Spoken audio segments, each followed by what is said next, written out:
I am an entrepreneur by profession, an author by passion, and a networker by occupation. If I could break that down, entrepreneur by profession, I am the founder of the Tonny group of companies.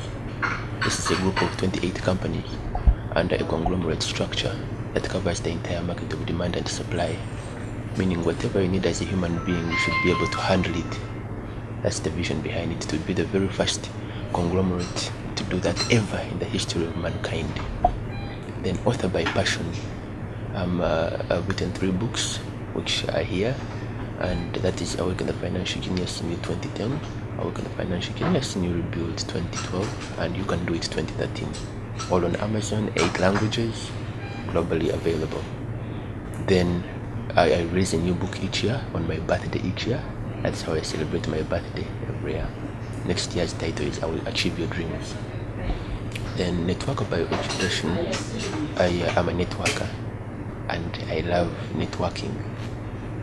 It's in my blood. I love to meet new people and share. That is the only way to go if we are going to build ourselves and our businesses. Yes.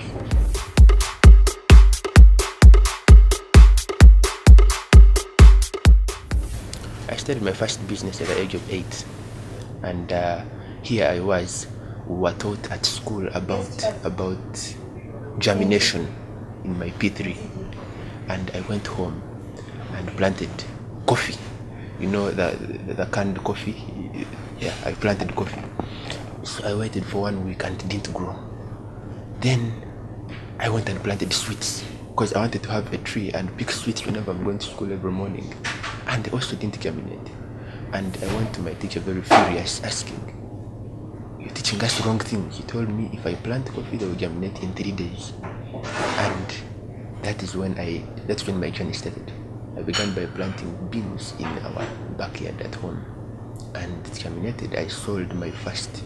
I did my first sales at that time.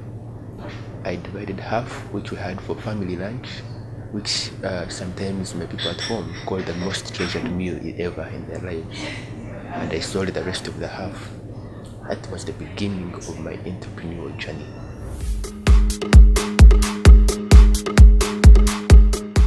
One, I started too early. Yes, that is true. But it's not about the age.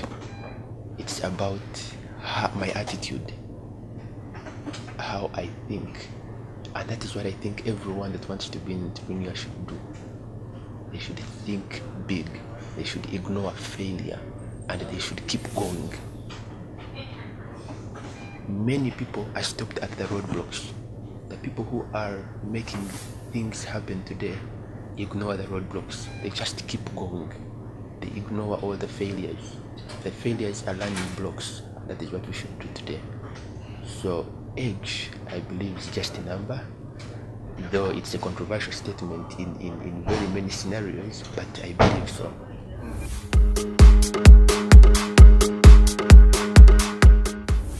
Okay, one is persistence. That is the most powerful, because in the journey there are so many obstacles, so many things that will come into your way. So number one is persistence. It's the most powerful and the most essential in this journey. Then number two, what many people don't understand is the power of faith. You know, hope and grace. It's something I learned from, if you've watched The Apprentice, you know Kwame Jackson. I met Kwame Jackson in 2011, and he told me that, "Tony, you know what? There is the only thing between you and your grace. The only thing between you, you don't need hope. You need grace. And the only thing between you and your grace is your faith."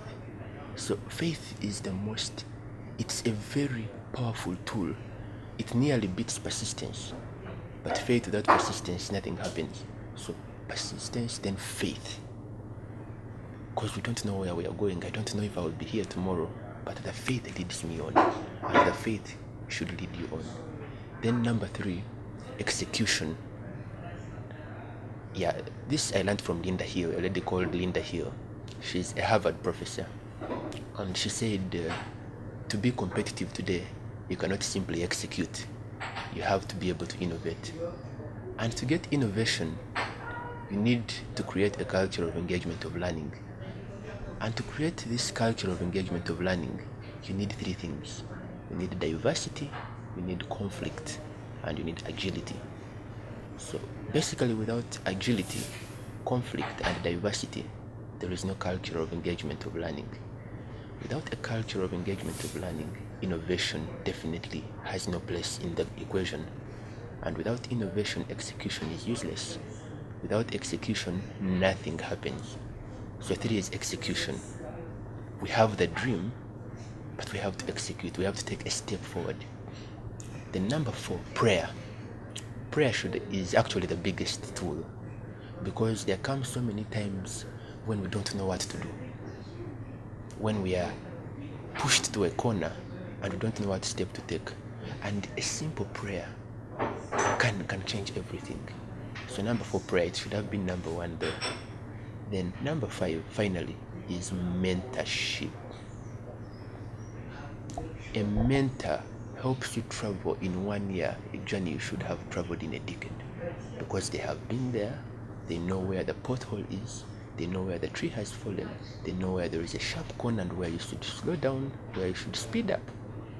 So mentorship, it's very powerful, and everyone needs to have a mentor that has gone where they want to go.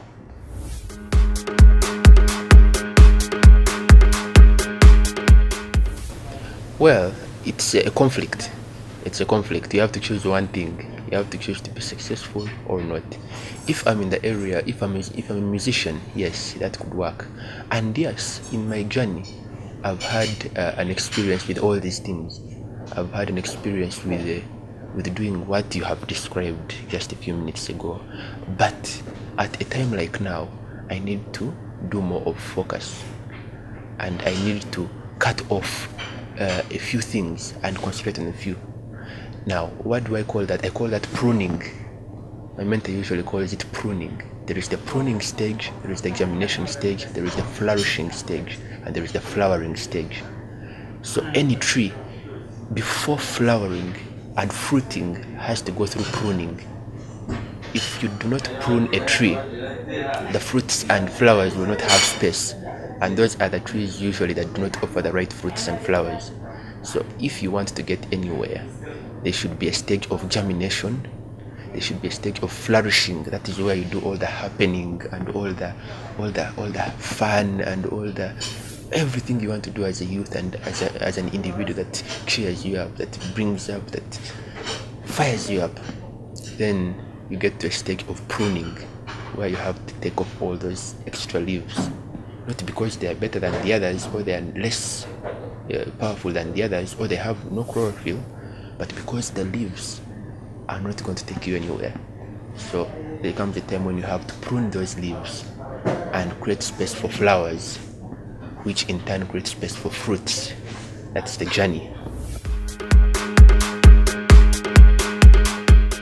One thing I would tell such a person out there that is looking at starting a business but they don't know what to do, or they are scared, they have an idea and they're not sure about it, or they're getting a lot of discouragement from their parents or from their families or from their brothers, whoever it may be, there is something called the gut feeling, the intuitive nudge. It will never lead you to the wrong path. Wherever it leads you, it will be the right path. Whether it leads you to failure, it will be the right path for your journey. So what I say is, take a lot of time to prepare for where you want to go.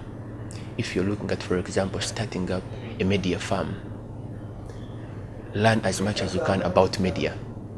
Try to talk to as many people as possible, to people who have been to the media industry or where you want to go. Why many people fail is they get advice from the wrong people. They ask a farmer about media, starting a media farm, and when the farmer tells them it is risky, they take it as gospel truth.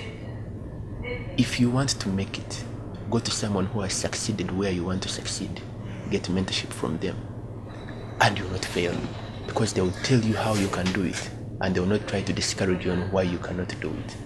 That is usually a very important thing that people ignore and fail and regret later.